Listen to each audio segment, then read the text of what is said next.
Welcome back to Full Spectrum Living with CBD. I am Meredith, your co-host, and I am here today with Jessica and Adrian, who are both with Bluegrass Hemp Oil.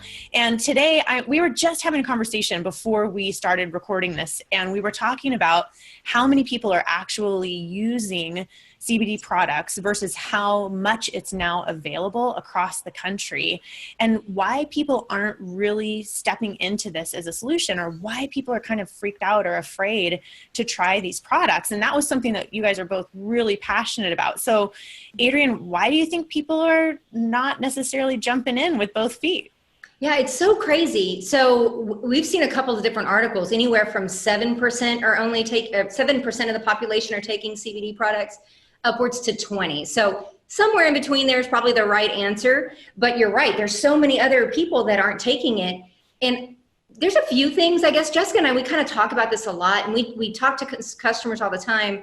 And first thing, I think they're just kind of nervous. They're worried about the stigma, even though it has been around for a few years. I think they're still worried about, what's my family going to think? What are my kids going to think? My mom, my physician, my employer.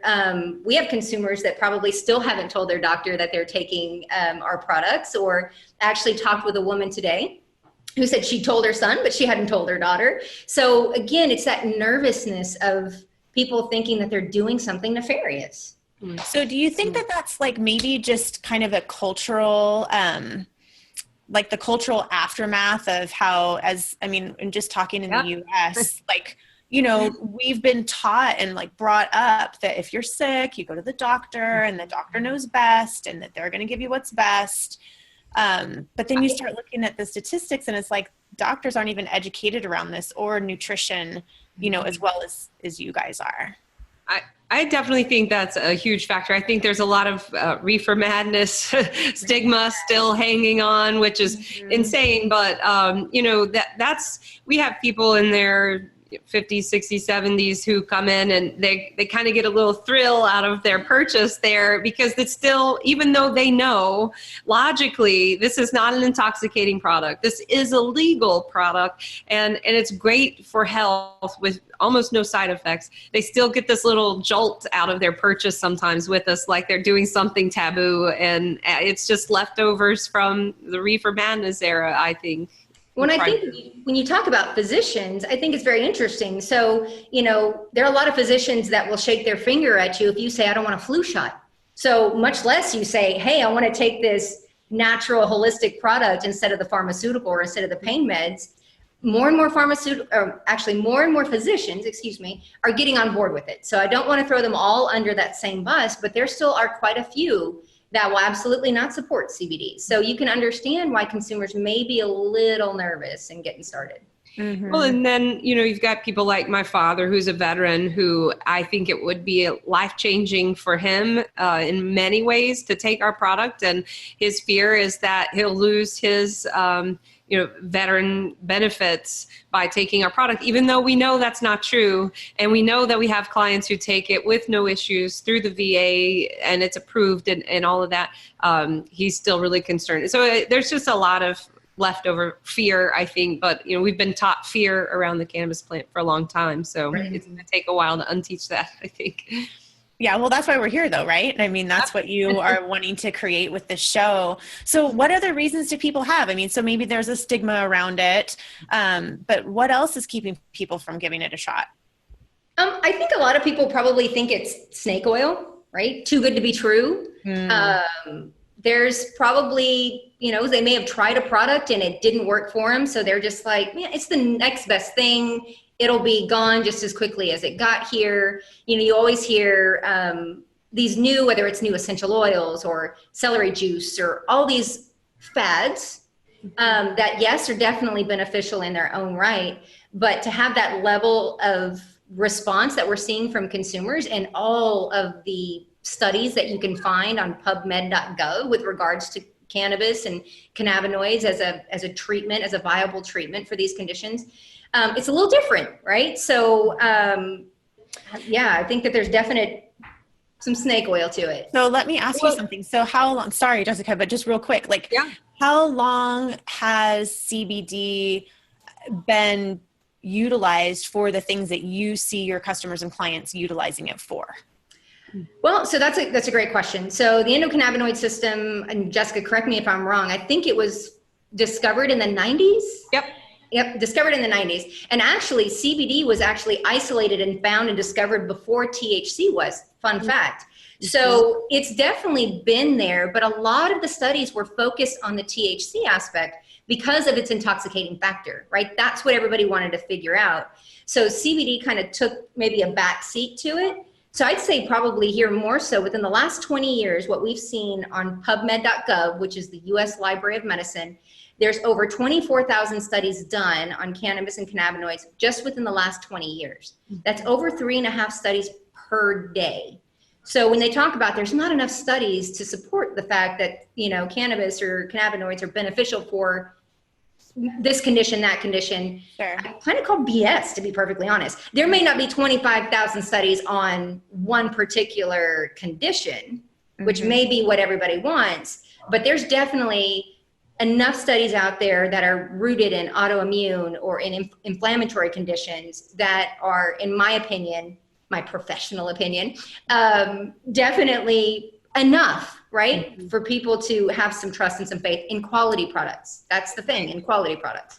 And combined with like the information that does exist and the research that has been done, combined with the amount of anecdotal evidence that we're seeing now that so many people are taking, it's just really undeniable. I think where the snake oil thing comes into play is where it's maybe talked about in such a unrealistic frame, like it will do this and it will do that and it will fix every single thing. I think that's easy to fall into. Well, it must be snake oil because obviously that can't be true. And so I think it's a matter of reframing how we speak about it, because it could do all of those things. We don't know particularly if it will do every single thing for one person, although for some people it has so many different ways where you see benefit, but for others, it's one or two ways, and that's still great. So I think it's reframing how we speak about it as well, and the claims that are being made. Right. Well, I think that's where, they may have tried a product and, they may not be taking it today, but maybe they tried one. And it really, you have to look at, okay, so let's have a conversation about what product you tried. Where'd you get it? Was it bought on a convenience store shelf or via Amazon? Did you get it from a trusted source where you know who's cultivating your plants, where the plants came from? How was it extracted? There's so many questions that, again, when you go and buy a bottle of shampoo on the shelf, you don't ever have to ask yourself, right? You're just going to go, I'm going to buy it. I've seen the commercial. It's great. Or if it's a pharmaceutical, the physician prescribed it. I know it's been this, that, or whatever. So yeah, I know it's fine to take. With CBD, again, it is kind of the wild, wild west out there with products, but it really requires the consumer to kind of educate themselves on what it is. And then two, also give it a fair shake. There's a lot of people, again, I think we are struck with this Western pharmacopoeia where I'm going to take a pill and I'm going to feel better within an hour or two. And with CBD, the way that it works within our bodies, it doesn't necessarily act that way for everybody. Now, I personally take it for migraines, and I do see relief probably almost immediately in that sense. So from like a 15 to 20 minutes, which is fantastic. But I also take it for arthritis. It does not work the same way for my arthritis. So it's really giving it a true test, right? So Jessica, she always talks about Paige and how it took 2 months, I believe, Jess, 2 months for Paige to actually see the benefits of CBD.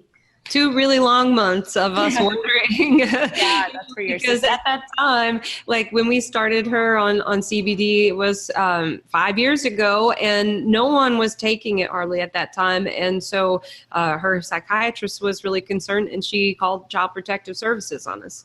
And of course, that was immediately dismissed because it's a legal product to give her. But I think that, that of course would scare any parent that could possibly happen, and they'd have to defend their choices and have someone looking at that in that way. But, so for 2 months, we're sitting here thinking like, oh my gosh, we got CPS called on us, and we're taking her off of pharmaceuticals, and we don't even see that it's working. And then it was boom, like a light switch flipped or something, because we just started seeing one sign after another that things were improving, and it just continues to improve here still 5 years later. Awesome. Yeah. So let me ask you this, like you kind of alluded to it a little bit, but I mean, I think it's like anything, right? There are people who do good. And then there are people who do a disservice in any industry around any product.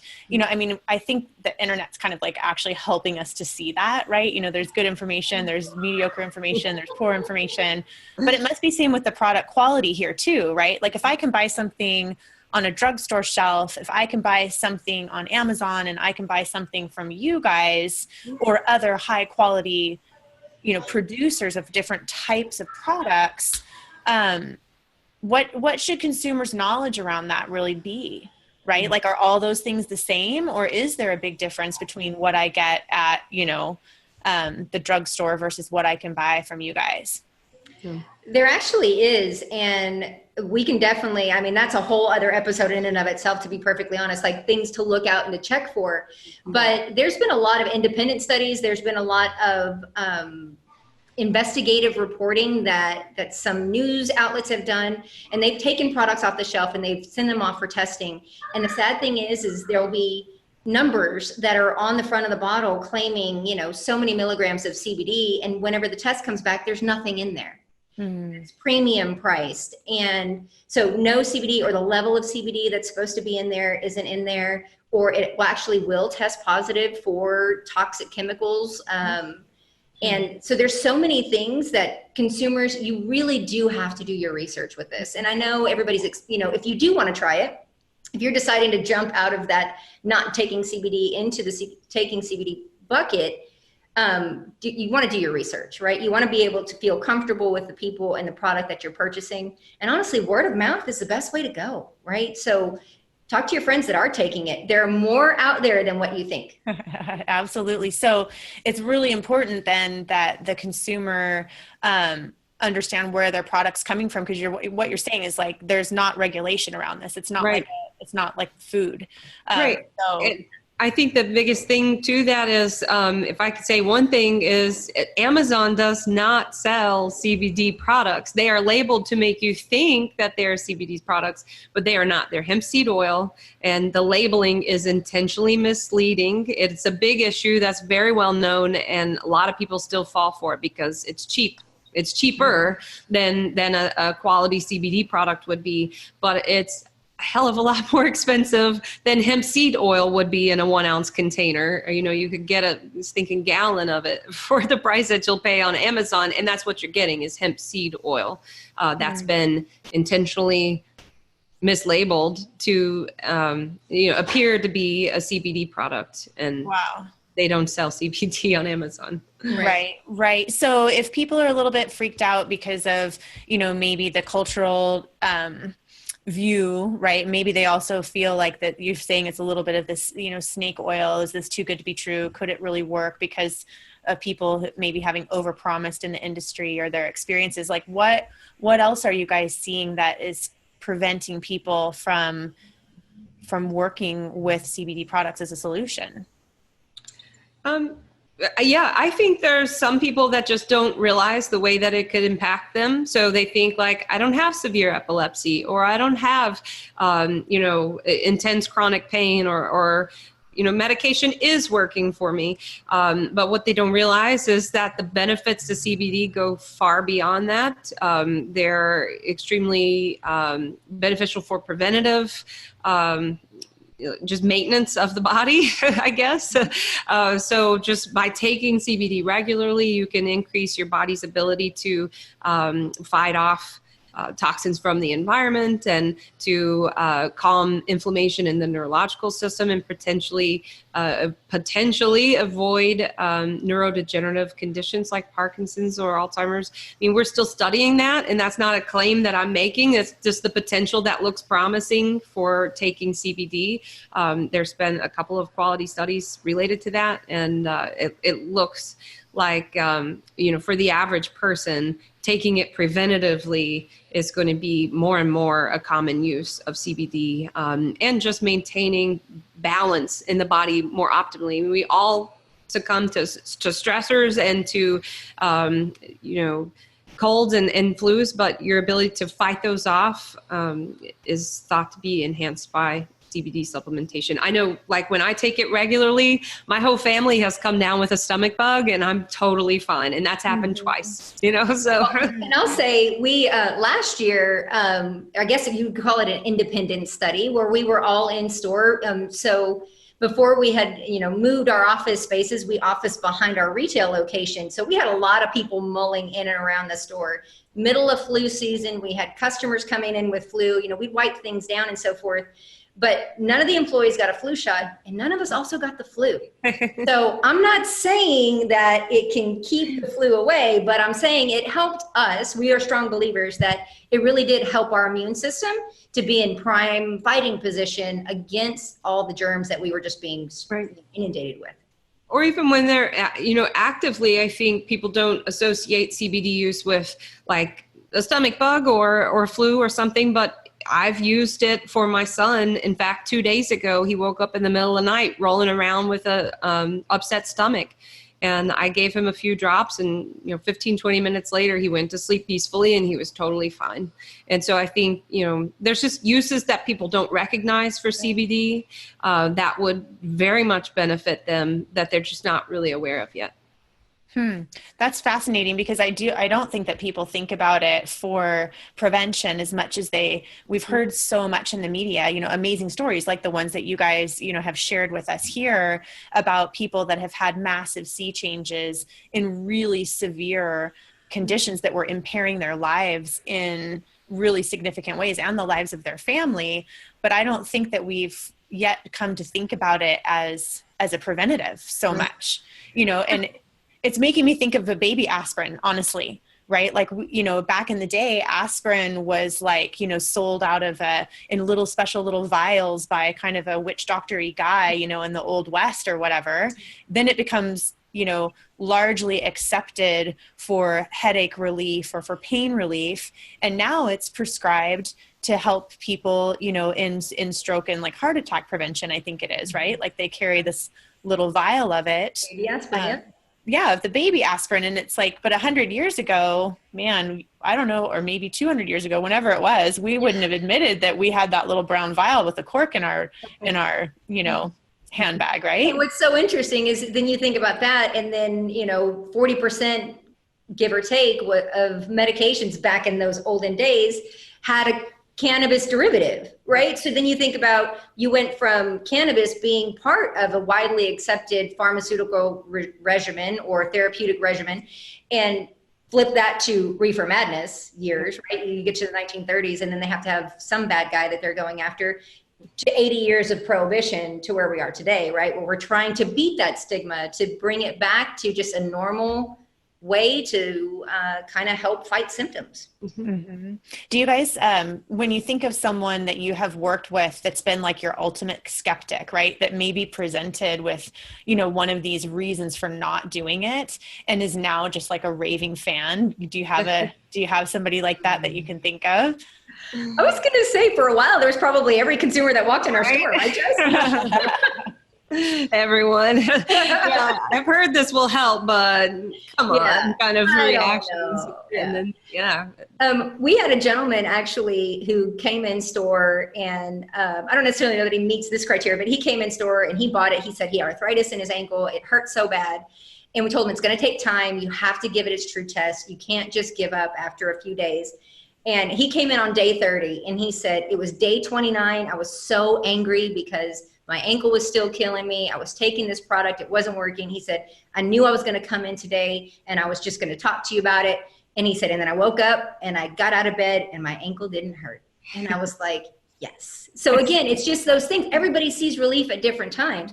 And he's an advocate for it. We had I think Jessica actually talked with a veteran who'd had, 7 years of headaches? Well, that's the story I was wanting to tell, actually. Yeah. Because that definitely sticks out in my mind. Because, yes, I had talked to him both in store and on the phone, and he was certainly a skeptic.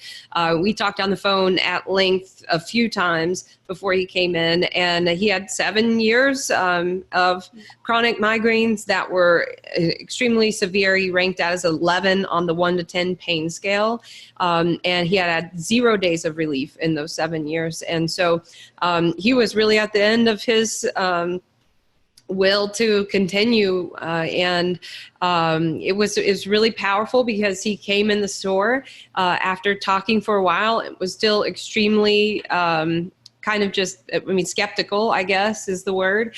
And so I could see he was in pain. I gave him a sample in store, and before he had left, his headache had gone down. I think he said it was like an 8 or something like that. And so for him, that was already a big deal. Mm-hmm. And then when he got home, he called to let me know his headache was gone for the first time in 7 years, day one. And he maintained a headache-free self. He was headache-free for, I can't honestly say if he's still headache-free, but I talked to him months and months afterwards, and he was still headache-free at that point. And I know he's still a recurring customer who comes in, who orders online.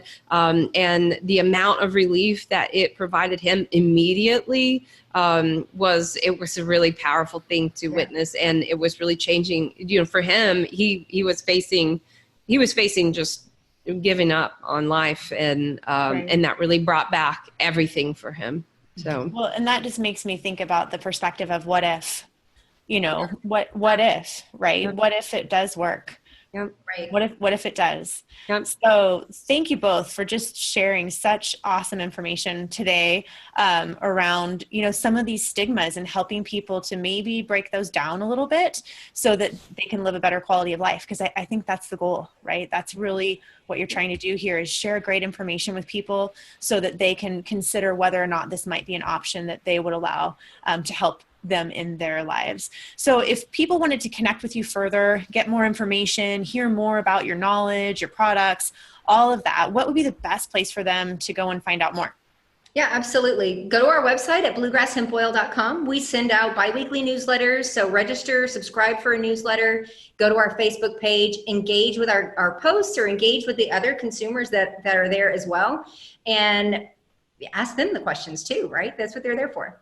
Awesome. Yeah, read some of the, I'm blanking on the word. Blogs? Yeah, definitely read the blogs. Those are fantastic and really address some of the frequently asked questions.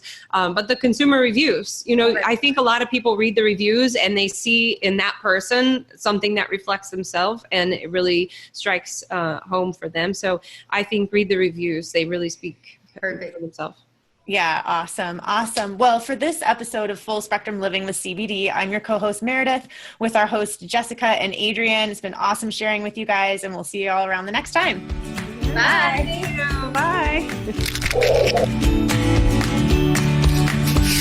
Bye.